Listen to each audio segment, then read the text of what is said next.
think we should just do the whole thing as bloopers. Okay, here we go. I'm Owen. I'm a writer, composer, and director. And I'm Makena. I am an actor, a producer, a comedian, as well as a singer and a dancer. Destroy Beff Jezos is a sci-fi parody, comedy, choose-your-own-adventure, thriller, musical, theater experience. There are themes of anti-capitalism. There are themes of... What are there themes of? Mostly anti-capitalism. Yeah. That's what we're trying to get across. It's so interesting because I think this show changed my creative process. I started producing and directing in 2021, and I would say I've learned a lot over those years about what actors can bring to the show rather than the creative and directive vision to the actors. And I think this show is a great example of that. And currently there's people who are in this show who have been in the show for like 2 years throughout different points of its existence. And they're actors for whom I've written entire songs just based on what they brought to the character that I would have never seen before. So I'm acting in the show as well as producing it, which is so much fun because on top of everything else, I just love this show in particular, and I love Owen's writing. And so getting to sing his songs and to tell his jokes especially is just fantastic for me to do every time. So as a new producer, I know I'm taking everything that I've ever learned by being in a musical all these years and bringing it to this. We kind of started with the venue. Once we had the venue of Studio 45 in Bushwick, things started falling into place because it is so specific and because the owners are so lovely and willing to work with us. And so everything from set and props and rehearsal space and costumes and everything like that had to be worked around sort of the space. In both of our minds, we wanted it to be somewhere that maybe didn't feel like a traditional theater space with a proscenium and curtains. We looked at a lot of different like bar spaces, comedy clubs, and what really drew us to Studio 45 is it's a blank room when you get there. And so we were really able to bring Owen's vision to life through everything that we brought to the space because it is just, it's a converted garage. It's a whitewashed converted garage. What I think my job is as a playwright and where I think my strengths lie are in entertainment. I think that's what I'm missing when I see a lot of Broadway plays or kind of more serious off-Broadway stuff is I don't need to see a kitchen table drama, or I don't need to see Shakespeare but everyone's in sweatpants. I want to see people kick their legs in the sky. I want to see a show-stopping number, because I don't think a play only has a meaning if it's not entertaining or if it's taken very seriously. I think things that are funny are very meaningful, and sometimes it opens an audience up to a deeper message. So I think my calling in theater is entertainment.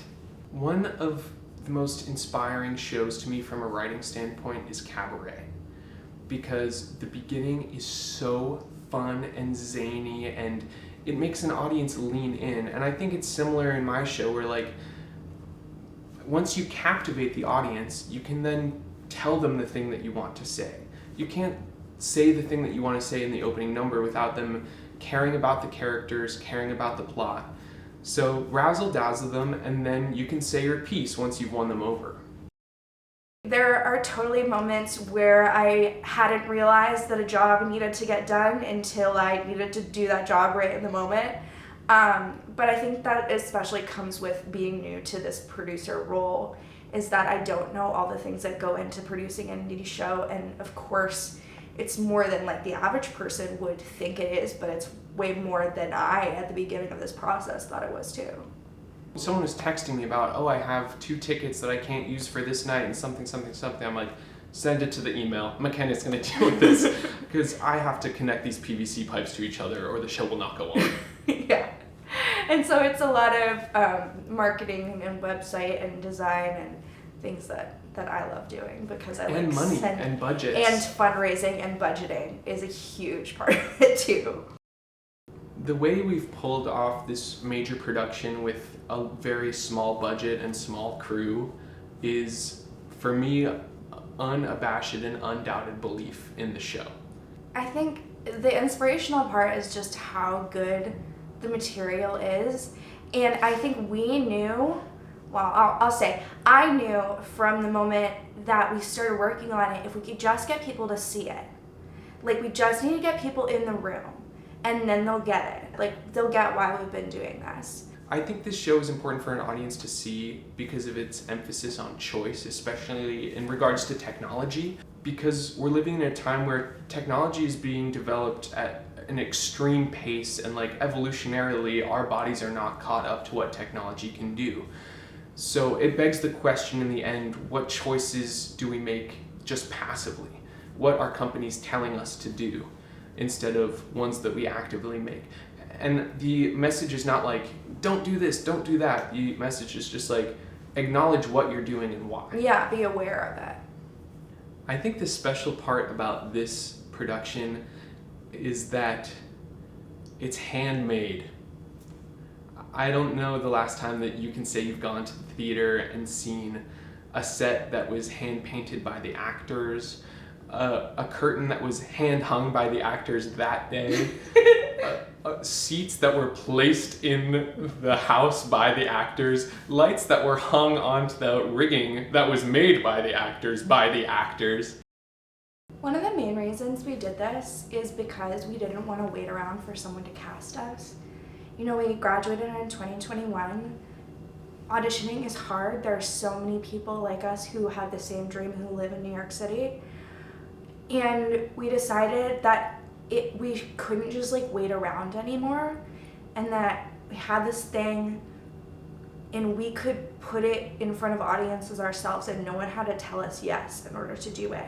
My favorite part of my job, well, during the show I sit in the kind of tech booth area and run the sound.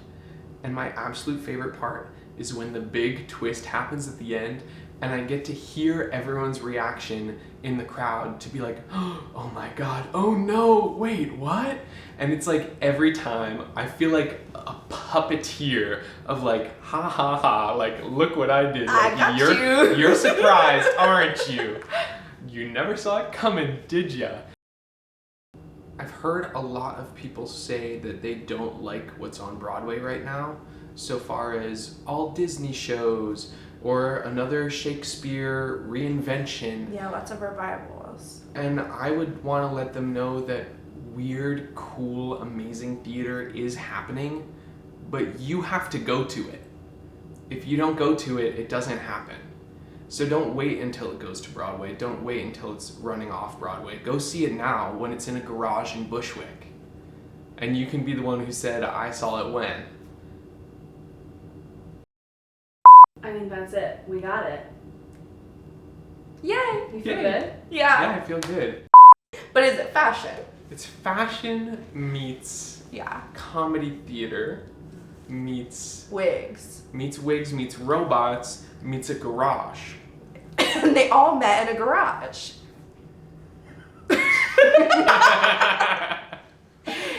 Yeah. Sorry, I got the giggles now.